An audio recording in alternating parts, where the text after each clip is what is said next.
Bapak, Ibu, saudara-saudari umat beriman yang terkasih dalam Kristus. Apa yang Bapak punya adalah milikku. Dan Ia akan mengutus roh kebenaran untuk menyatakan tentang segala kebenaran.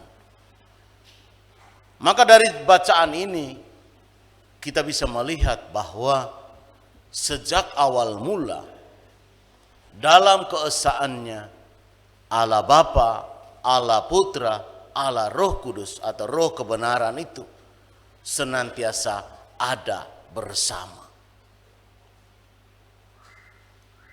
Memang Dia esa dalam kesatuan yang erat tak terpisahkan, tapi dalam 3 pribadi. Bagi orang-orang yang tidak mengimani Allah Tritunggal, tidak mengimani kekristenan, itu urusan mereka. Tetapi sebagai orang beriman Kristiani, Yesus sendiri yang mengatakan ini kepada kita. Bahkan dalam bacaan pertama pada hari ini, Amos sudah menubuatkan tentang bagaimana Allah itu menciptakan segala sesuatu dengan firman-Nya. Dan sebelum segala sesuatu itu ada, Sang Firman itu ada bersama dengan Allah. Tanpa Sang Firman tidak ada sesuatu pun yang diciptakan. Tidak ada sesuatu pun yang dijadikan. Maka Bapak, Ibu, saudara-saudari umat beriman yang terkasih dalam Kristus, ada begitu banyak orang berusaha untuk memecahkan misteri Allah Tritunggal. Tetapi pada akhirnya mereka menyerah. Tidak ada satu orang pun yang mampu untuk menyelesaikan misteri ini. Hanya bisa kembali kepada iman dan percaya.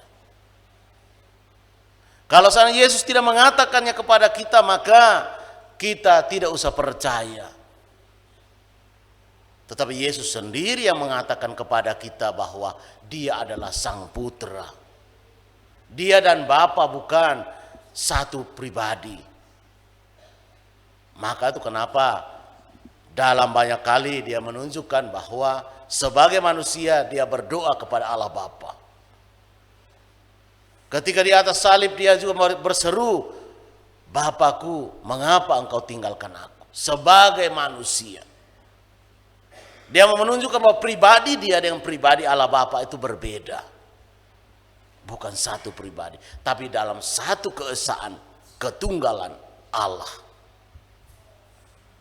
Maka Bapak, Ibu, saudara-saudari umat beriman yang terkasih dalam Kristus, sebagai orang beriman Kristiani, kita semua dipanggil untuk senantiasa mengimani, terutama sebagai orang Katolik, berusaha untuk mengimani dan menerima. Perjalanan gereja Katolik itu lama sekali. Ada begitu banyak aliran-aliran yang berusaha untuk menghancurkan gereja Katolik dan Allah Tritunggal. Ada aliran yang tidak percaya tentang Yesus itu sebagai Allah, yang mengatakan bahwa Yesus hanya manusia. Tapi toh sifat-sifat apa yang Yesus lakukan itu melebihi manusia biasa.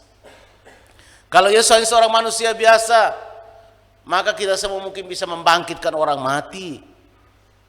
Kita semua bisa hanya dengan menumpangkan tangan menyembuhkan orang sakit dalam sekejap. Orang yang telinganya putus kita bisa sembuhkan, kita bisa tempelkan kembali telinganya. Tapi hal-hal itu kita tidak bisa lakukan.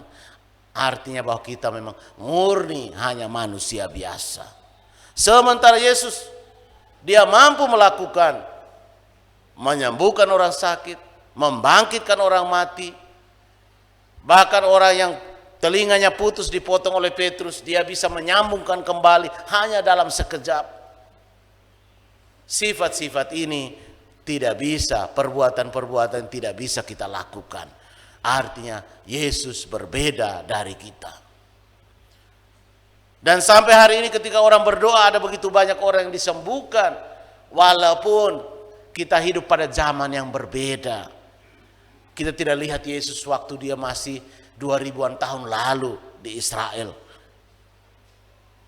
Hari ini dengan berdoa kita masih bisa mendapatkan mujizat-mujizat, rahmat kesembuhan, rahmat kelulusan dan sebagainya.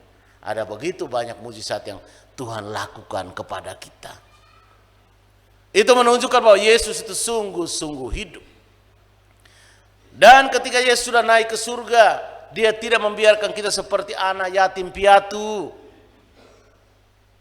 Dia tetap mengutus Roh Kudus untuk menemani kita sampai detik ini. Allah Tritunggal tidak pernah membiarkan kita seperti anak yatim piatu. Maka Bapak Ibu saudara-saudari umat beriman yang terkasih, bagaimana dengan iman kita? Apakah kita masih ragu? Masih goncang iman kita? Kita belum yakin 100% dengan perjalanan iman Gereja Katolik sampai hari ini.